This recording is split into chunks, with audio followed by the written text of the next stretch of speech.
Bonjour, bienvenue sur ma chaîne. Aujourd'hui, je vais faire les biscuits croquants aux brisures de chocolat. Donc, faibles en glucides, sans gluten. Ils contiennent seulement 2 grammes de glucides nets par biscuit.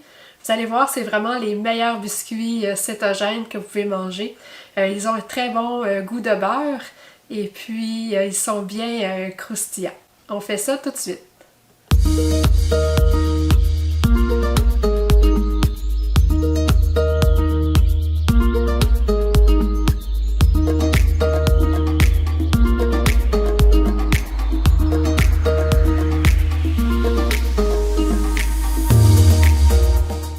Donc, on a besoin d'une tasse et quart de farine d'amande, 3 cuillères à soupe de farine de coco, une demi-cuillère à thé de sel, mais si vous utilisez du beurre salé, on ne mettra pas la demi-cuillère à thé de sel.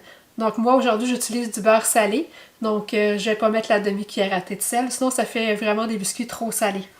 Ensuite, une demi-cuillère à thé de bicarbonate de soude, une demi-cuillère à thé de gomme de xanthane. Si vous n'en avez pas, c'est pas grave, vous pouvez quand même faire les biscuits. C'est juste que la gomme de xanthane améliore la texture.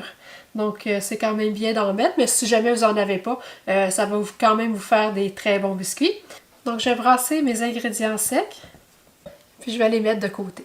Donc ici j'ai 3/4 de tasse de beurre, et puis j'ai aussi une demi-tasse de swerve granulé ou de fruits du moine mêlés avec l'érythritol. Donc moi aujourd'hui c'est ça que j'ai utilisé. Donc c'est important que le sucre soit granulé parce que c'est ça qui va donner le croquant au biscuit. Donc là on va bien mélanger le swerve au beurre. Si vous avez un batteur électrique, ça serait parfait. Donc on voit que le sucre a été bien intégré au beurre. Donc là je vais ajouter une cuillère à thé de vanille et puis un œuf. Donc je vais encore bien brasser.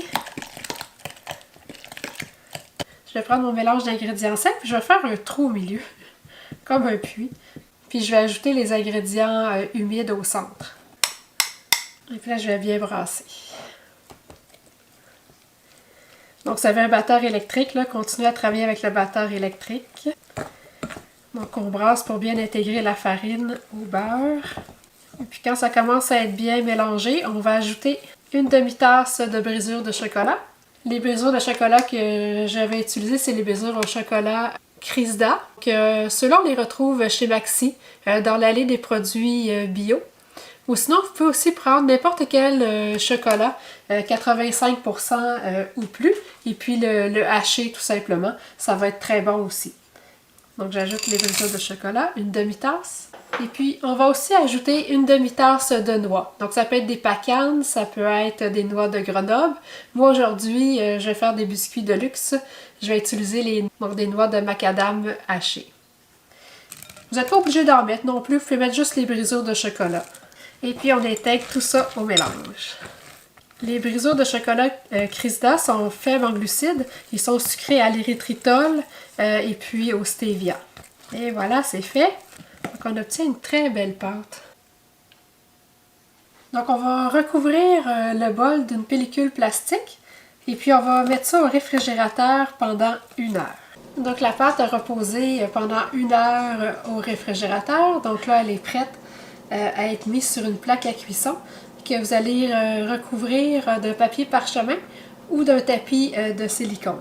Donc moi j'utilise une mesure d'1/8 de tasse, donc ça m'assure d'avoir des biscuits de grosseur égaux.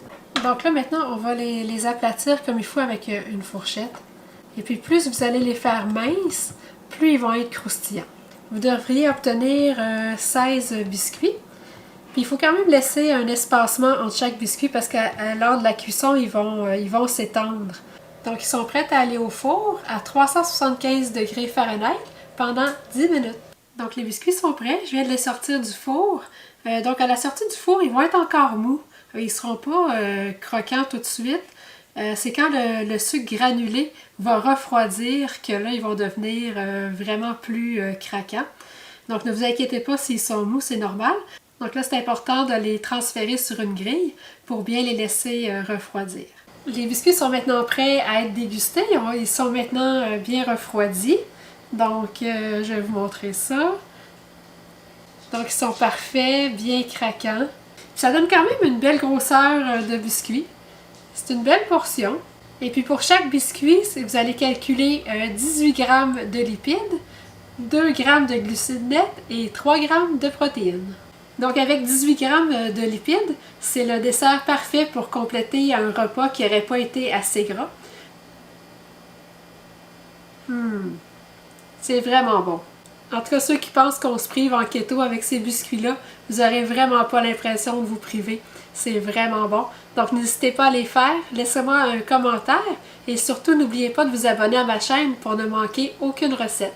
Merci et à bientôt!